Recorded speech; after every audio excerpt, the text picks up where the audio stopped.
This video is where I'll be sharing the best photo spots, important photo tips, and the most often overlooked areas in the Harry Potter section of the Warner Bros. Studio Tour Hollywood, but it's actually the second part of a two-part series all about how to get the most out of a visit to the DC Harry Potter section. So if you're also a DC fan or just want more tips in general about how to get the most out of a visit to Warner Bros. Studio Tour Hollywood, make sure to watch this video first. And now, back to Harry Potter. So here is the photo booth area where you can actually get your Ministry of Magic photos. I think it's my second time seeing it open, the 5 times I've been here. Other times it was always closed. But if you want to get your Ministry of Magic photo, which you can do inside the Wizarding World, where you do the sorting hat, this is where you get it done. Before we head into the Wizarding World, I just want to say that there are a whole bunch of art and placards with information on them. Make sure to read all these if you are interested in the history of Harry Potter and if you're interested in the making of. So I personally love looking at all the behind the scenes things that go on when it comes to movie making. Look at these walls. These are all like blueprints right here. Here's one of my favorite ones. It shows Harry inside the cover. And if you just read all the different placards that are laid around here, you'll really get more out of your visit. Also, don't forget to look up. There is the flying Fort Anglia on top. So many people miss this because they're so busy trying to get to that potions costume back there. But they just completely forget to see this Fort Anglia hanging at the top. So don't forget that. And there are a lot of photo ops in here. There are 5 total. This is the most interactive part of the tour. So we're going to enter the Harry Potter area and I'm going to show you which ones are the most overlooked and what each photo op does. So I'm going to give tips and hints.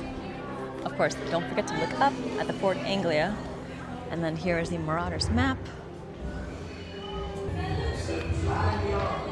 So this entire side is for Fantastic Beasts, and you can read all about it here. I've already been to this tour several times, so I already seen everything, but you have his spell book here, and this, oh my gosh, this is perfect. This area is where you would take the footage and videos that you see all the time with people taking in this magical suitcase. It looks like absolutely nothing here, but if you use this phone stand and you put your phone on here, look, now you can tell that it is actually a suitcase. I'm going to put my phone there, and there is a little lip so your phone doesn't fall over. You see that? A little groove. Put your phone right there, and that gives you the perfect angle for taking photos in this area. If you do 0.5 mode, it's not going to look the same. See this?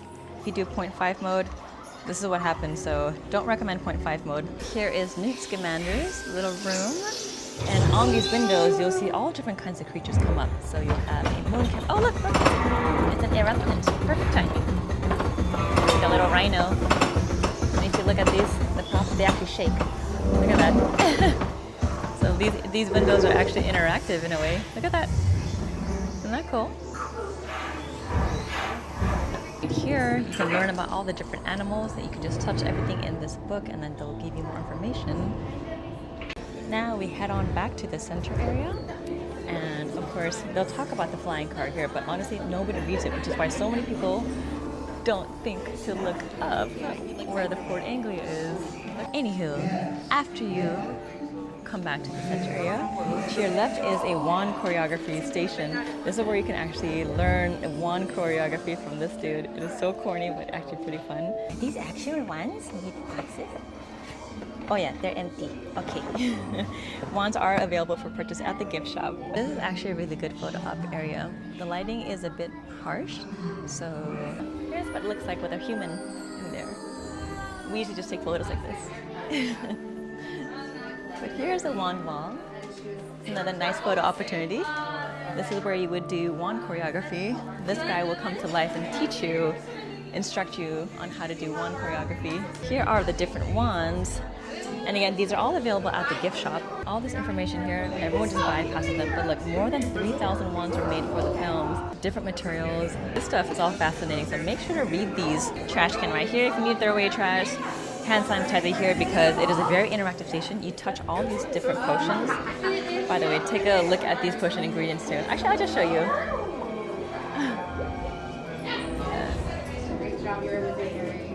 But you would touch all these different things, so that's why they have this hand sanitizer here. Here's where you can try your hand at potions. These are actually the instructions right here, and you will know. So like, add one bezoar, you touch this part here.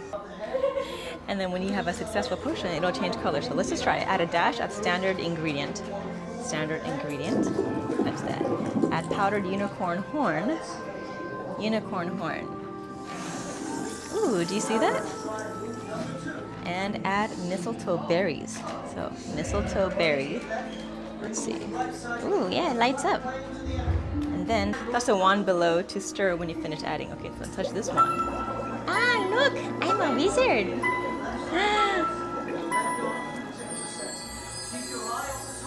Obviously, it's a really good photo spot, but it's also very interactive. Don't forget the interactive part about standing over there and having a friend standing here to do the whole whispering thing. It's really cool.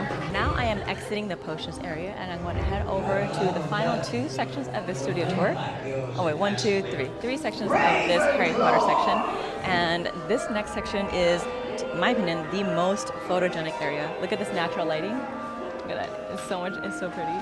And these are all interactive mandrakes. But because of this, if you want good photos, this area has the best lighting in the entire Harry Potter segment of the tour. Look at these.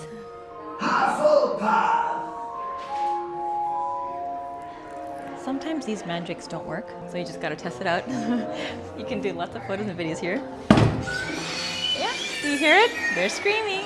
This is the best place to get lighting, especially if you're facing this window. So face this window. And then look how good and even this lighting is. So this is my favorite part of the studio tour. This wall is also gorgeous. Here's where you would do the sorting hat. If you have a preference of which house to be in, they will take it into consideration. We're just basically gonna ask you. Now we're going to the last part of the Harry Potter section of the studio tour. People love getting their photographs here, but I'm gonna show a tip on how to get better photos.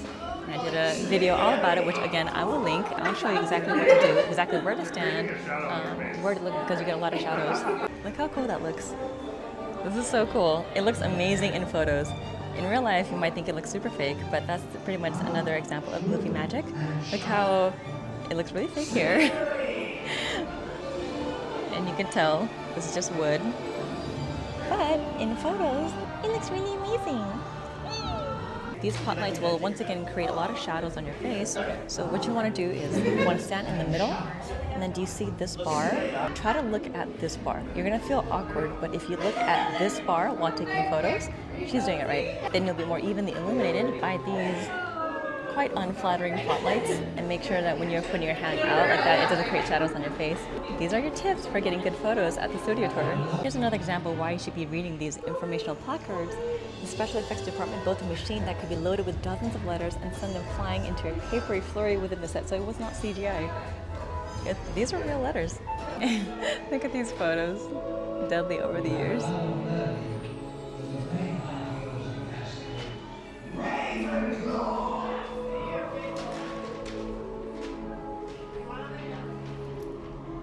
And we have Dobby. So right next to here, we have Dobby. Right there. I don't like Dobby. Wow, look how small it is. How tiny. You cannot go up these stairs. And last but not least is Harry Potter's covered under the stairs. You can actually go inside and sit in here, but this is such a tiny room. Some people say it's really depressing just how sad it is, but look how dirty this pillow is. This pillow is insanely dirty. Thousands of heads have sat here. I am in Harry Potter's room right now. There are cans of paint. Here are cleaning supplies inside his room. Old buckets of paint. Poor thing, the one beanie baby. Shriveled apple. Alright, now let's head out. This concludes all 6 locations, all 6 different locations for the Harry Potter portion of the studio tour. Definitely take your time coming here, and of course, if you want to exit the building, you would they'll take you to the gift shop. So we'll head over there. When you exit, you head to your right, coming out here, past this sign, and then you'll see all of this stuff. Here is a view of the different Oscars. Even this exit area has so many things to look at. Feel free to take your time. Shell honeybee uniform from Full House. And you can take photos here, and then they have a real Oscar that you can hold as your final photo of the day. As always, don't forget to look up when you're at the studio tour, because you can see this on your way out from Blade Runner. All right, we're exiting the tour into the gift shop. Okay, and now we are bombarded by Gremlins merch. Oh, Gremlins merch. Oh, look at this guy. Wow, haven't seen these in forever. 40 years of Gremlins. I didn't know people even remember these.